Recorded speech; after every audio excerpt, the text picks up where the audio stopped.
Meron pa kayong sotang bastos, Nakita ko 'to, 'no? No, ang hirap mag-vlog ng inuubo. Oh, 'yan nakita ko. Ngayon, sabi ko, sila ba talaga 'to? Totoo ba talaga nangyari ito? Mukhang na mga naaresto, ayan nakaposas, 'no? Nangangati yung lalamunan ko. Nakaposas mga kababayan, sabi ko sila-sila ba ito? Hanapin ko nga isa-isa. Yung naka-pink dito, eto, tapos pula yung bonnet, nandito. Nakaposas din ba yan? Mukha, hindi naman magkahawak yung kamay na ganun eh. Di ba? Mukha. Sabi ni Ma'am Chris Rose, Mark, you really sound congested. Oho, no? Tapos ayan, yung naka-pink, ay si Binoy ito. Naka-pink. Tapos ito namang naka-gray nandito, ito. Nandoon sa likod. Sila nga talaga. Mukhang naaresto. Eh sabi dito sa nag-post, ewan ko kung sino nag-post nito, the Dutch do not tolerate littering. Ipinosas, nagkakalat daw ho kasi mga kababayan. Ayan, ang kinahinatnan nung Duterte, ang ending hindi pa rin ho nakalabas. Di ba? Sabi ni Jerry Valiente, pag 2-life sentence ang hatol, never nang magkaroon ng temporary na laya yan. Forever na yan si Digong Duterte sa dahig. Alam nyo ho, mga kababayan, kasi naman yung style nila Yung style ho nila yung tipong tipong impeachment style din ho. No? Hindi nila nirerektang sagutin po yung mga dapat nila o kailangan nilang tapusin. Yung impeachment, hindi naman ho nila sinagot yun, mga kababayan, di ba? Sa halip, ang ginawa ho nila, mga bossing, ay nagtungo sila doon sa teknikalidad na para hindi matuloy yung impeachment. Pero yung mga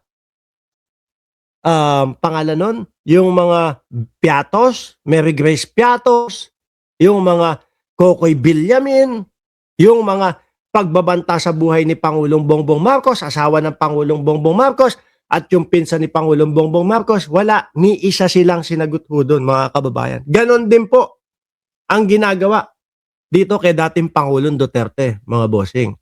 O eto mga kababayan, yung pangatlong topic natin, mga boss chief sir, dito na po tayo. Doon sa kwenta ni John B. Cremulya, kung magkano daw aabot yung mga ill-gotten wealth daw po ni Yusek Cabral, mga bossing. Ay grabe. Sabi ko sa inyo, no? Daig pa nito. Mas mayaman pa ito doon sa mga bigating mga politiko ho, mga kababayan. Sabi dito, mga bossing chief sir, Cabral's ill-gotten wealth may reach 20 billion ho, mga boss. Grabe Cabral's ill-gotten wealth may reach 20 billion, sabi po ni John B. Cremulya. Bakit po hindi masasabi yan, mga kababayan?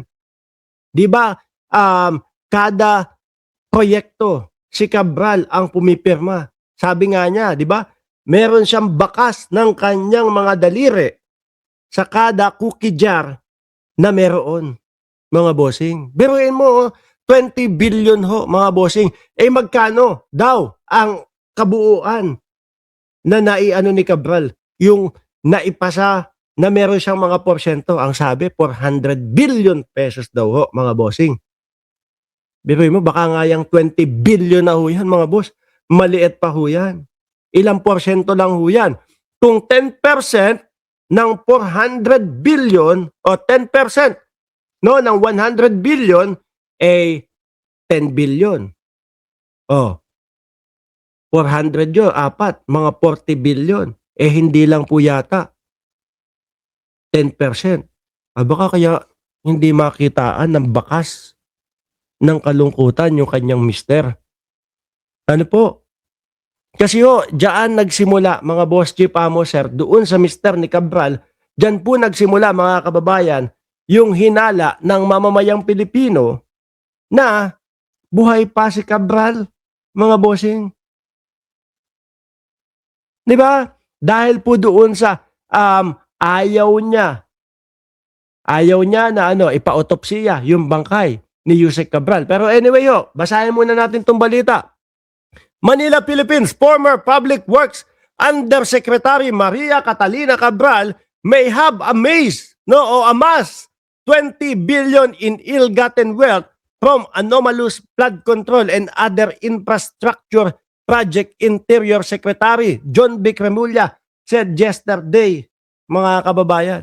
Biruin nyo, etong gobyerno natin sa pangunguna ni Pangulong Bongbong Marcos. Kauna-unahan yata ito yung mga nakakapagpapasoli nung mga billion, nung mga milyon-milyon nanakaw nakaperahan sila Henry Alcantara, sino pa ba? Madami pong nagsosauli, mga kababayan.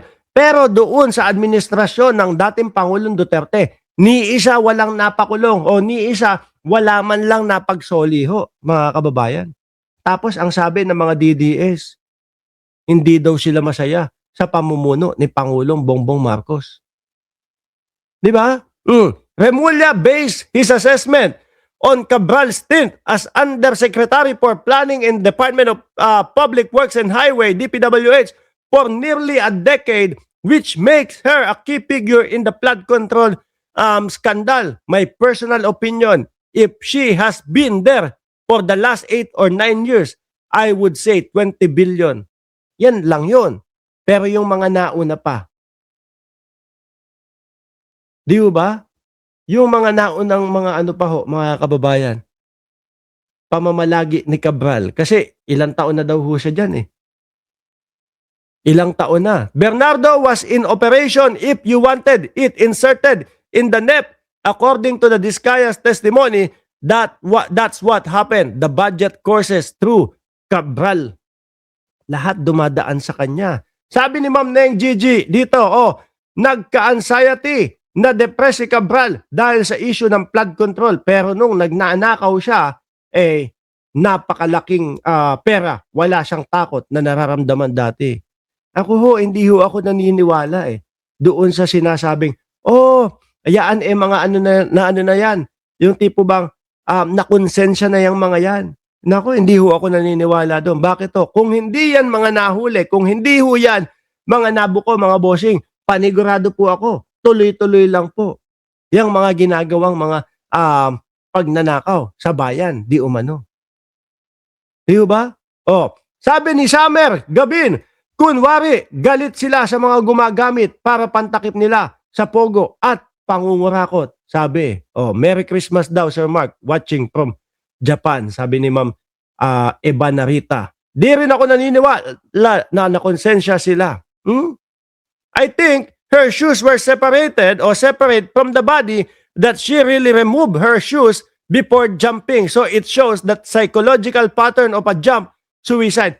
Alam nyo mga bossing, merong mga nagsasabi, iba yung sapatos ni Cabral doon sa mga una-unang mga video. Iba yung sapatos, hindi naman naka-crocs, etc.